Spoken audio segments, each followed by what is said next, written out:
तो माता संस्कृतम को नेशनल लैंग्वेज बनाकर पुनः एक बार schools तक. This gentleman is trying to push Sanskrit as the national language of India. He certainly does an amazing job of explaining the concepts and insights that Sanskrit and its scholars offer us. However, he doesn't recognize the challenges that come with nationalizing a single language in a diverse country like India. This is not your left liberal rational woke rant. We are different.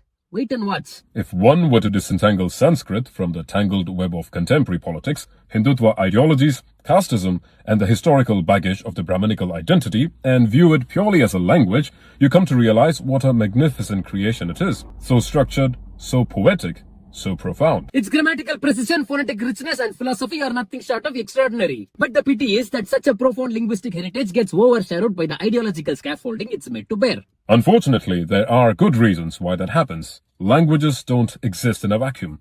They move through history carried by people, power, and politics. So when a language is tied to dominance or exclusion, even its beauty ends up burdened by memory. Regardless of how superior, old, or complex a language is, in a country like India, if you push it as a national language, sure, it will be embraced by people who feel emotionally and culturally connected to it. You might ask, what's the problem?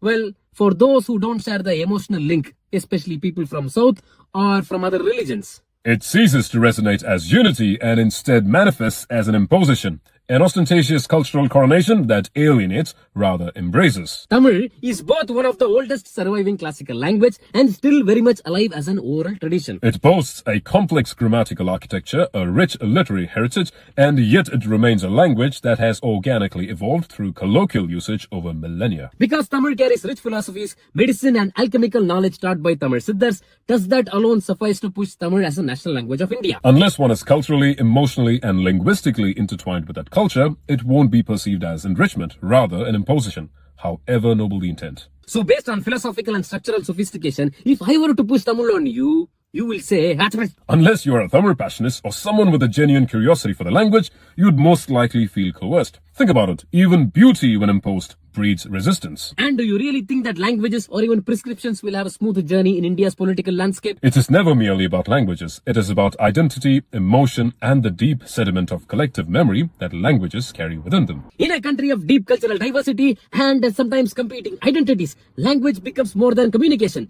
It becomes a contest. So, in a country like India, pushing a language as the national language may well have the opposite effect. You will see rejections, criticisms, misinformation, and the undermining of the very wealth of knowledge it seeks to celebrate. So rather than imposing, sharing knowledge and sparking genuine curiosity is a far more effective way to cultivate learners and keep the heritage alive. Be pragmatic. Finish.